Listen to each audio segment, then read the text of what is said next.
we're jumping back into our series of talks called The Real Real.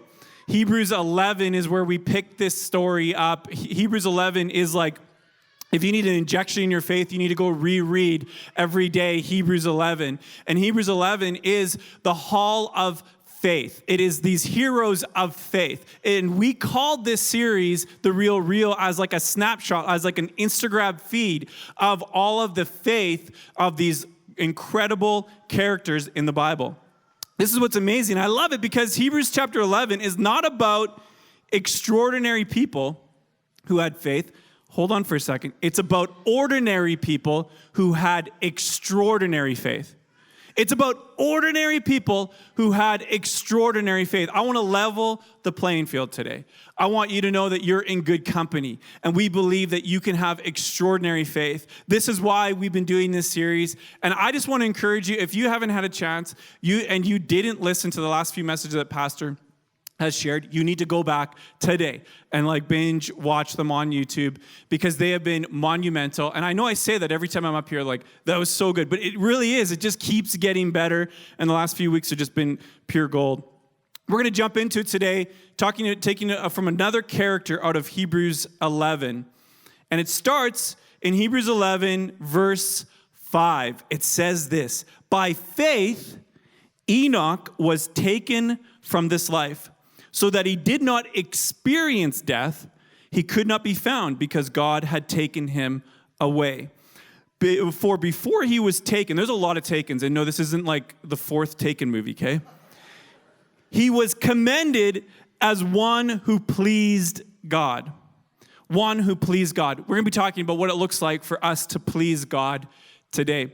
You know, I'm a parent of 3 kids. I have a 9-year-old, a 7-year-old, and a 5-year-old. And my kids are in full, like, approval-seeking mode right now.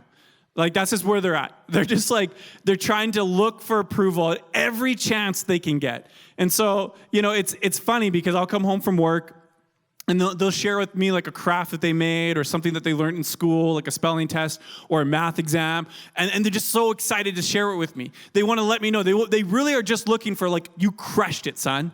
You crushed it. You know, like, you did so good. They're throwing everything at me, saying, "Hey, how did I do? How did I do?" And my son, he's 9 years old, and he's really big into playing Halo. I know you're going to judge me, whatever. And but he's really good. He's like, I got a few more months before he's going to beat me. And so I'm just taking full advantage of it. But like, he's figured out this thing on the Xbox controller that he can screenshot when he does like an amazing job on a match. So now he's been like, it's literally, I just get these notifications on my watch, on my phone of screenshot. And he's just like, can't wait till I get home. And he's like, "Dad, check it out. Look how I pwn these noobs." And like, that's literally what he says, right? And I have no idea where he learned that language from. But now my 5-year-old, she's literally like, she has no idea what she's saying, but she's like, "Ethan, are you going to go pwn some noobs?" And he's like, and some of you, you're just going to have to ask someone that's probably 20 years younger to know what I'm even talking about. You know, my middle daughter, she's been begging us for some rollerblades because her best friend just got some rollerblades. This is what happens. And so I did what every great parent does. I just caved in and bought her some rollerblades. And over the weekend, she's been learning. And yesterday, she was just, you know, going up and down the street. They went to the park, and she came all the way back, and she was so excited. And I come out, and I'm talking to her, and she's just on the front walk, and she's like, "Dad, I am the best." And it's like her sister that's trying to rollerblade with her is right there. Like, what do I say? You know, like, yes, you are amazing. The kids are funny like that. They seek approval.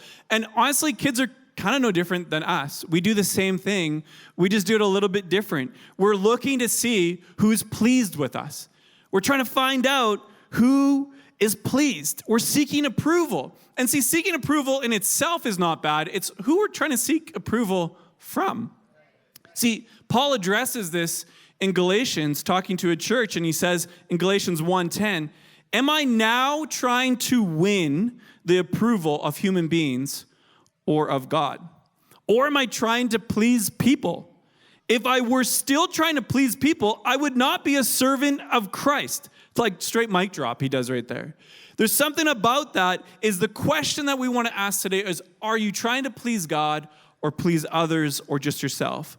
See, Paul was addressing this already in the church. And before we jump into it, I kind of want to do a little bit of like, here's a self-assessment for you. If you want, I'm going to ask a couple questions. You don't have to put your hand up, but this is like internal, personal self-assessment where you can just take a moment and say, like, am I trying to please God or am I trying to please others? Here's the first question. You guys ready for this? Are you quicker to share a struggle with a friend than with God? Like, who do you go to first? Okay, here's another one. It's got a little quiet there for a second. Do your convictions or beliefs change depending on the crowd? Like, do what you believe here today is the same tomorrow? Like real talk. This is a self-assessment. Today we want to talk about how we can please God and enter the story Enoch. The writer of Hebrews gives us this incredible example of Enoch. Now, there's not much in the Bible told about Enoch. We get these verses in Hebrews, we get a few in Genesis, and a couple more in Jude. This is all there is in the whole Bible about Enoch. So I want to go back to the origin story of Enoch, to the beginning, all the way back to Genesis 5. See, Enoch was the 7th generation from Adam. So this is like early on story material. Here we go. Genesis 5:21-24. When Enoch had lived 65 years, he fathered Methuselah. Enoch walked with God after he fathered Methuselah 300 years and had other sons and daughters. Thus, all the days of Enoch were 365 years. Enoch walked with God, and he was not, for God took him. Hebrews tells us that Enoch pleased God. And Genesis tells us how he pleased God. So how did he please God? 4 words that I believe that can change you. I believe that can radically alter our lives. Enoch walked with God. That's what we get. Enoch walked with God. There's little backstory. There's no more details. It's that. Enoch walked with God. That's his obituary. That's his legacy. He walked with God. If we want to please God, we must walk with him. And so what does it mean to walk with God? 5-6 years ago, my wife and I took a trip to the Bahamas for a 10-year anniversary. It was awesome. It was the first time us enjoying an all-inclusive resort. And we got there. My wife was pregnant with our youngest. And so, what we did was kind of like a steady rotation between pool, restaurant, beach. This is like literally what we did. And, like day 1, that's great. Day 2, I ran out of books to read. Day 3, I was like doing the dead man floats in the pool in front of her. Day 4, I'm like excursion Quincy is like going crazy.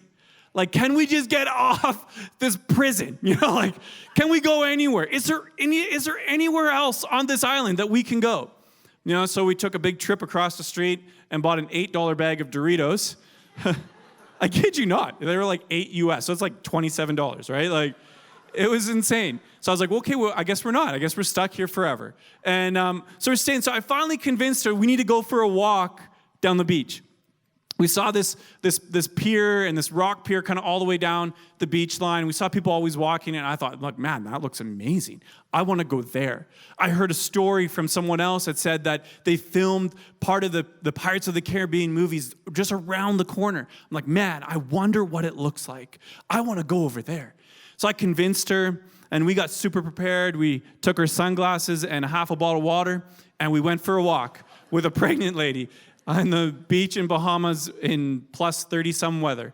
And we were walking, and at first you're holding hands, and you're loving life, and you're looking at the parasailers and the surfers and the culture, and everything is going all perfect. And then it's like 20 minutes later. And I don't know if this is like a real thing, but it felt like where we were walking wasn't getting closer, but everything behind us was in the distance. And we're like, we're farther away from our resort, but I don't feel like we're any closer to the pier. And we kept on walking. After like 45 minutes to an hour, we finally made it to the pier. Now, to my surprise, the sand and the water over there was the exact same. Nothing was any different. We went for a walk, and we had our own ideas about the walk. But we want to talk about what it looks like to walk with God, not to walk in the beach in Bahamas. I don't know. I don't understand fully if Enoch physically walked with God like on a beach like I did with my wife, or if this is just a word that he was using. It's a little bit of both. And, I'm a Star Wars guy. And I love everything to do with Star Wars. And, I've watched all the TV series, and the most recent one, The Book of Boba Fett, came out. And some of you haven't seen it, and I'm sorry for you. And I'm going to spoil something for you. And I did in the first service, and someone came up to me afterwards and was actually more excited about the show. So there's a scene in this TV series where we see Luke Skywalker, young Luke Skywalker, powerful Luke Skywalker, walking with little baby Yoda and Grogu. The child. And he's walking with them, but little baby Yoda has only got little feet, so he can't walk very fast. So while they're walking, he's just kind of doing this little force shuffle for him, just sweeping him while he walks. He's like, it's like, honestly, it is the cutest and the best part of Star Wars. You need to watch it just for that. But I kind of see, is that how it is with Enoch and God? Is Enoch walking beside God, and God's just like, I got you, I got you, man. Just kind of give him a little shuffle. I don't know what it's like. Is it like the classic 90s Footprints in the Sand poem? Come on, you guys know what I'm talking about. My parents rocked that thing hard. It was in every possible frame. What's up with the fact that it was always looked the same? It looked like it was photocopied off of some really bad basement printer in a really cheesy gold frame, all the time. And it was if you don't know what I'm talking about, you can just Google it. It's maybe it's not worth the Google. I don't know. But I don't know what it was like for him to walk with God. See, the word walk we use both literally and figuratively. See, we use this word like this. That's a cakewalk. Walk in the park. Walk it off. Walk a thin line. Walked all over. Sleepwalk. Walk in a mile. Walk on eggshells. Walk the plank. Long walk, and a walk to remember the worst movie ever. Shots fired. Even biblically, we get lots of phrases with the word walk in it. Walk in the ways of the Lord. Walk in the Spirit. Walk in peace. Walk in love. Walk in light. Walk in darkness. Walk on water, and walk by faith. They're man, we're fully using that word walk a lot. So it's important that we get the understanding of what we're talking about in this passage. See, in the original language in Hebrew, that word walk was translated as halak. Halak. And it meant a manner of life. So let me just give it to you. Enoch walked with God meant that he spent his life with God. He invested his whole life with God. That's what it's talking about when it's saying he walked with God. He gave it all to God. He said, I'm all in. I'm going the distance with you. See, it's easy to talk a good faith game, but we please God by our faith walk. And so over the next few minutes, I want to give you some observations, some things that I've learned, I've been reading and studying Enoch's life, that I believe are going to help us have a solid faith walk game. That you're going to have some Holy Spirit, divine anointed swagger to your walk. Where someone's going to notice the walk on your life and they're going to say, whoa, whoa, whoa. What kind of walk do you have? And I say, I have a faith walk. I have a walk with the Lord. There's something happening in your life when people can take notice the way that you walk, the way that you handle life. See, we find this with Enoch. So how do you have faith and a walk like Enoch? Well, there's the first thing is that Enoch made God a priority. He made God a priority. See, we see this in verse 21. It says, when Enoch had lived 65 years, he fathered Methuselah. Enoch walked with God. He was 65 years old when he started his faith walk. He lived 365 years. Now, I'm not going to get into all of the understanding of why they lived so much longer, but they didn't just live decades back then, they lived centuries. Like, he's like bookend between someone in the 900s and his son, and lived for the longest, 969 years. But at 65 years old, he would typically, like anybody in this room, 65 years old, you should be hitting retirement. You got lots of life experience. You're set in your ways. He makes a decision to start his life with Jesus. He makes a decision to start his life with God. He makes a decision to say, I'm going to go with him. See, I think someone needs to hear this today. As we get into this, you need to know this. It's not too late to start walking with God. It's not too late. Some of you, that might be an age thing. Some of you, that might just feel like a baggage thing that you have in your life. It's not too late. It's not too late. You might just feel like there's been a wake of destruction behind you. It's not too late. It is not too late to start walking with God. If you're here in this moment, if you're hearing it online, it's not too late. It's not too late to change the course of your life. It's not too late to forgive that family member. It's not too late to build a legacy for your children. It's not too late to repair that marriage. It's not too late to make God a priority in your marriage, a priority in your finances, in your family, in your schedule, in your neighborhood, in your workplace. It's not too late. See, as we keep reading in verse 22, it says Enoch walked with God after he fathered Methuselah. We don't know why he started to walk with God when he did. We could come up with some reasons. We do know that he decided to shortly after his son was born, after he became a first-time parent. Now, I'm just going to say that if you're becoming a first-time parent at the age of 65, you're going to start your life with Jesus. Like, there's no faster way on your knees in prayer.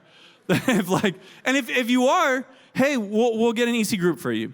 But seriously though, the moment I became a father, everything changed. I suddenly realized how much I needed God's help.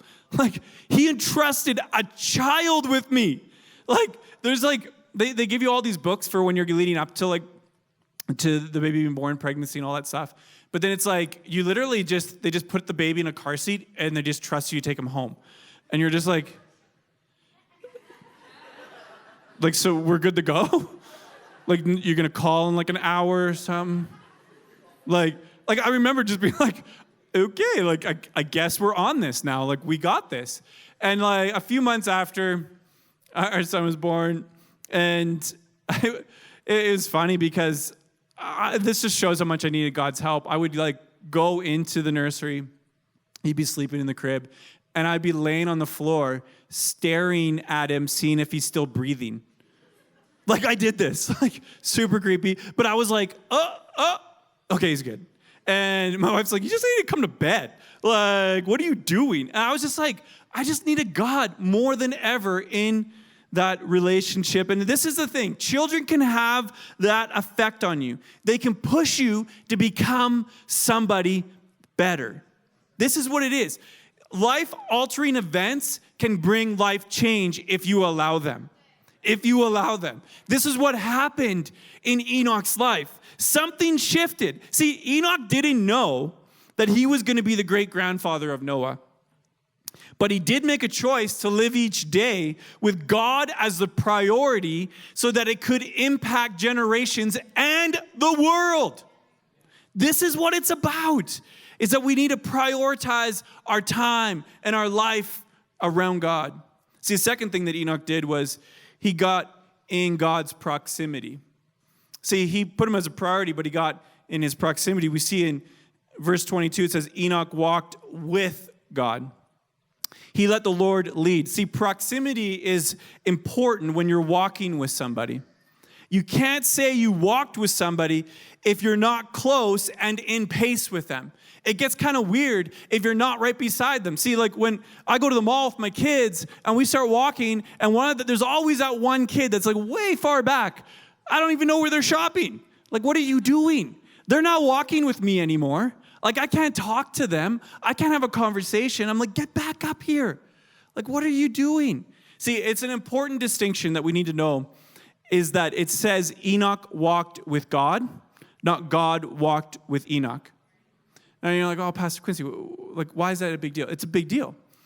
You know, I have a little bit of a pet peeve. And my pet peeve is, I'm just going to say this, if you have one of these on your vehicle, you should remove it immediately after service because I will change the way I view you. No, I'm just kidding. Is the bumper sticker, God is my co-pilot. I hate that bumper sticker. If there's something that gets me road rage the fastest is if I see that bumper sticker. It's only because I know that you believe in God that I'm not ramming your vehicle. Like, let me explain. I don't need God as my co-pilot. Like, what? Like, where's our brain? I need God flying the whole plane. Like, I need him in charge. Lead and direct. I don't want to be imagine we're going through turbulence. God, I got this. You just stay there. You're looking great. No, I want him to lead. I want him to take charge. That's why the distinction is so important. Enoch walked with God. He came up alongside God. God was on mission. He said, I want to come with you. I want to catch up. I want to be on track with you, Lord. I want to be on pace with where you're going. See, proximity is so important because it determines a few things. Proximity determines the depth of the relationship. You get close to those you care about. Hey-oh. You know, like you do. Proximity is important. You spend time getting close. That's why it says in James chapter 4, verse 8, draw near to God and he will draw near to you. That's why it's not flipped around. It's important that we're drawing near to God. We're saying, God, hey, I'm going to give you my time. I'm going to come up beside you. I'm going to get in your space. That's why coming to church is a big deal.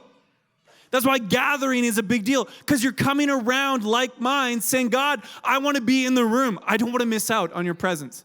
I don't want to miss out on what you're doing. That's why being a part of an EC group is a big deal, because you want to draw near to God. Draw near. See, this is where some people get hung up because they're like, whoa, wait a second. Pastor Quincy, but isn't he omnipresent?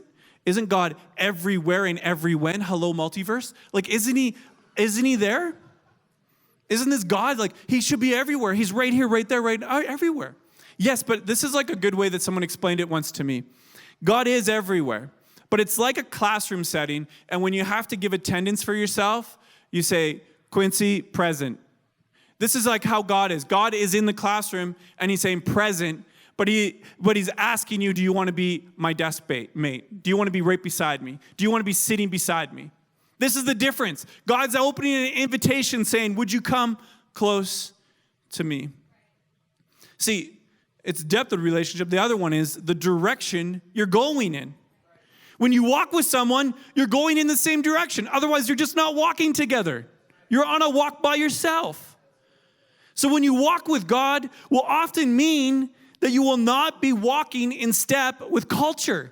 Hey, this is true. When you're walking with God, you're against the grain with other things. People have said to me here at EC multiple times since the beginning of EC that, man, I just started my life with God, but I don't know the things you know, Pastor Quincy. I don't know my Bible the way you know. I don't have the experiences or the training that you have. I just don't know what to do. I want to be very clear. We've been saying this since day one. Is that if you started your life with Jesus 20 minutes ago or 20 years ago, we don't care as long as you're pointed in the direction of Jesus. This is what matters. If you're pointed in the direction of Jesus, let's go. We want to go together. We want to do it. You got to get in the same direction. The other one is the desire you have for that person. You go with walks with people you like. Kind of crazy. Like, if you broke up with someone on a walk, that's a bad move. Don't do that. But you go with walks with people that you like. You spend time close with them. You say, I want to be around you. It says in Amos 3:3, can two walk together unless they be agreed? Well, you walk together because you want to be in step. There's alignment. You come in agreement with God. You're not in disagreement with God. You're saying, I agree with who you are. I agree with your principles. I want to walk with you. The next one is the demeanor of the person. What God values, you start to value. When you're walking with somebody, you start to notice what they care about. You're like, hey, take a look over there. Oh, did you see that? Like when my wife and I, when we walk down our block, all we're doing is either taking tips from other people's landscaping or judging people's landscaping. Like 100%. Usually we're the ones being judged, okay? So, but there's something about walking with someone, you get the demeanor of them, you get to see what they see. Walking and talking go together, so you get to hear what they say. You start saying the same things that they're saying. When you're walking with God, you start having the same language. You start seeing the same things. You start having the same values. Soon, you can do it. You're marching to his beat. To have an epic faith walk, you need to daily lean into God. You need to move in his direction. You need to be in proximity with him. The last one here is you need to persevere with God. You need priority, you need proximity, but there's perseverance that comes of going the distance with God, the long haul. See, in verse 22, again, it says Enoch walked with God after he fathered Methuselah 300 years and had other sons and daughters. He didn't just do this for 30 days, for 3 weeks, for a few months. He did this not just for decades, he did this for centuries. He committed his life to God. What an incredible, incredible testimony. He went through it all, through parenting each child, through grandparenting. He allowed God to walk with him, to be a part of it. He said he's going to go through it all, through every storm, every loss, every hurt, every struggle, through it all. Man, this gives a whole new perspective to Psalms chapter 23, verse 4. Popular verse, it says, even though I walk through the valley of the shadow of death, I will fear no evil, for you are with me. Even though I walk through the hardest seasons of my life, you are still with me. This is what's so powerful about this. It's so powerful because we need to walk with God in us and through us, even through the hardest times. See, years ago, my wife and I got married, and we decided to start trying for kids a couple years into marriage. And things weren't working out, it wasn't going our way. And a few years into it, we realized that, man, we're having some complications. We can't have kids. It was, to say it's hard. I know that there's people in this room that are still trying, and our hearts are with you. For real, with you. We're not just saying that. We pray for you. We believe for the miracle. There's people that I know that you're believing for a miracle of a child, and I can't wait till the day that we see them and see kids running around the hallways. I can't wait. For us, we were there, and it was a roller coaster. We finally went and seen the doctor, and they just told us we were unexplained. Perfect. It's what you love. So we decided, it was before summer. It was around April, May, that we heard the news. We decided that we would take the summer and just pray about it before we decided to move into some further medical treatment. We just, honestly, I think we just wanted the summer to not think about it. And even though that wasn't the case, only a few weeks later, my wife became pregnant with a child. And it was amazing. I still remember her bringing, it was awesome. And I still remember her bringing telling me and the whole pregnancy test. And I was so confused. And it was just a funny dad moment. And we were just excited. We were fully into baby mode. We've been thinking and praying and believing for it for years. So we already had a name picked out. We already had stuff. We were one of those parents, the crazy ones, right? And she probably already had her own Pinterest board for the room and all that stuff. And we were right into it. And a couple months later, we lost the baby. Now, I know that when I say that in a room like this, there's quite a few that have had miscarriages. They maybe lost a child even after they were born. And it was hard. It was dark. it felt like a valley season for us. It was low. But the crazy thing about it was that I remember the night that we were told that, hey, you're going to have to come back in the morning and do the procedure, and we'll get it all cased. That night we were praying like no tomorrow. But I remember the words that peace passes all understanding. Like for the first time, that jumping off the Bible and actually being in my heart. And it was like, whoa, like this, my faith got stronger in the middle of such a dark moment. And see, we ended up losing the baby, but God taught us some stuff. And in the middle of that moment, I just felt so strongly that I told my wife that I think we should name this child. Now, we didn't even know the sex of the baby, but I was like, he's a boy. Classic dad response, right? It's a boy. We're going to name him a boy name.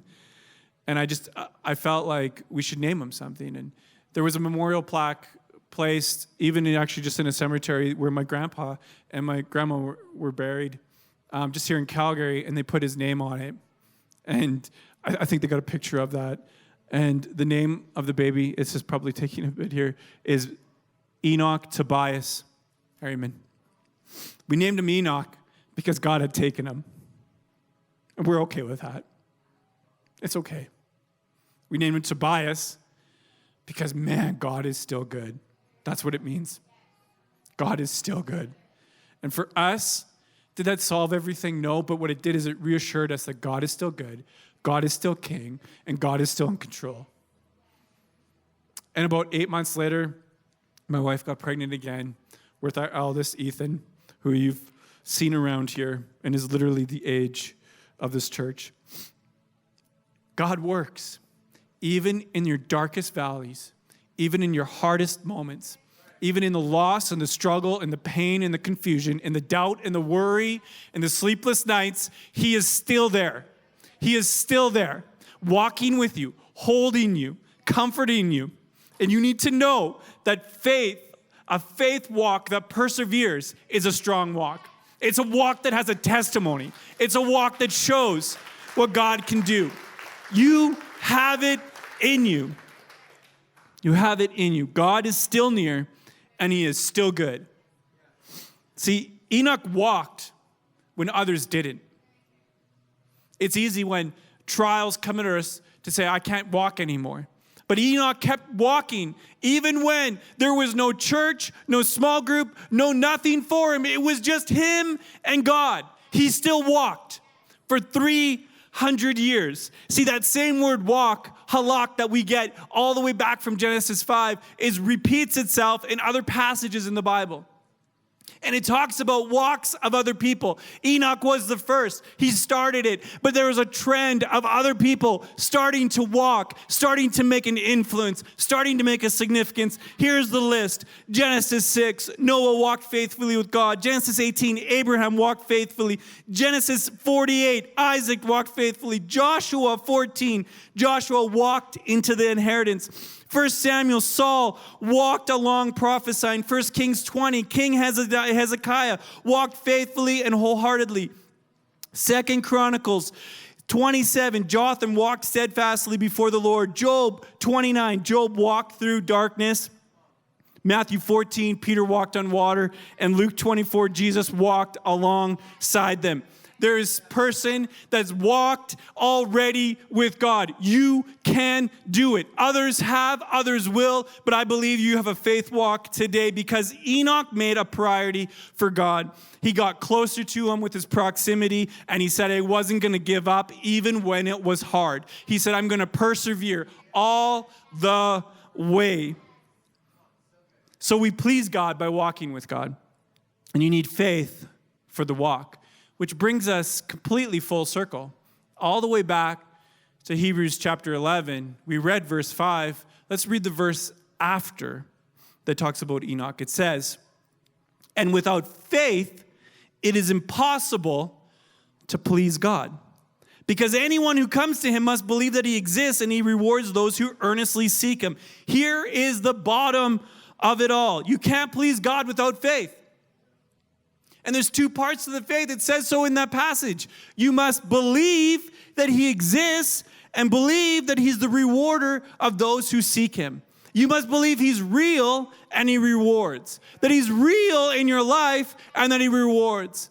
See, Enoch knew this. He knew that God was real and he saw the reward because he was taken straight to heaven. This is so powerful for us, is that God wants you to know that he is real and he rewards. See, if I could foreshadow anything in your life, I'm going to foreshadow one thing, and it would be that the enemy is going to always come to attack those two areas of your life. He's going to come and he's going to attack with doubt and anxiety and worry, questions and confusion if God's real. He's going to try and make you question who God is. Is he real in your life? You need to make a decision today saying, God, you are real no matter what has been said. You are real. You are here. The other thing is, out of trials, out of circumstances, out of life, out of people, is going to try to attack, is he a rewarder? Is he good? Does he have your best interest in mind? God is good. He is for you, not against you. And we see this in Enoch's life. This is the power of what it looks like to have a faith walk, to have a walk that is unwavering. I believe you got it in you. And we believe so because I want to wake up one day when I pass away and know that I please God with my faith walk. Would you stand with me today? What I want to do here is I want to just pray over a couple people here. I want to pray over the room for you in this and for your faith walk. I believe there's some of you just like myself that need an encouraging reminder to take a step of faith in your life. Some of you, as I was speaking, you've just been reminded that I need to put God first in some areas of my life. You need to do that. You need to make him priority. Some of you are just saying, I need to lean in. I need to recalibrate my schedule so that I got proximity with God. And some of you are going through some hard times, and this is an encouragement to say, I'm not going to give up today. I'm going to keep pressing on. I want to pray with you today. Lord, we just thank you right now for everybody in this room. We're believing right now that as we step out in faith, as we walk, you want to give us the confidence and the assurance that we have a faith walk, that we have a walk grounded in you, not grounded in ourselves, but grounded in you. So, Lord God, we give it to you. We give the faith walk to you. We're praying right now, Lord God, you show us areas of our life where we haven't given you full control. We're trying to put you still as a co-pilot. We want you to take over in Jesus' name. Just as your eyes are closed and your heads are bowed, I just want to pray for people that have never made a decision to follow Jesus. This is the first time that you're going to make a decision to say that he is real and that he's a rewarder, that you want to start your life with him, that you want to say, I need you to be the full control pilot over everything of my life. And so what we're going to do is I'm going to count to 3 here. And at 3, I just want to encourage you to raise your hand. It's a statement to say, God, I would trust you right now with my life. And then we're going to pray over you. So I'd love for you to do that right now. If you're online, you can even let them know on the chats. But 1, this is your time. 2, let's do it today. 3, would you just raise your hand to start your life with Jesus? Yes, I see the hands raised. I see the hands raised in the back. There's a few hands raised on that one side. I see that. I see it all the way on the far back. On the right side here, I see their hands raised. You can put your hands down. There's still opportunity for you to raise your hand. What we're going to do, church, EC family, is we're going to say a prayer together. This is an opportunity where we're just going to repeat after me. That's the time to say we're going to start our life with Jesus. Would you repeat after me? Dear Jesus, I want to start my life with you today. Would you forgive me of all my sins? I'm excited for you to be in full control. In Jesus' name, amen. Come on, guys. Let's give it up for everyone who made that decision.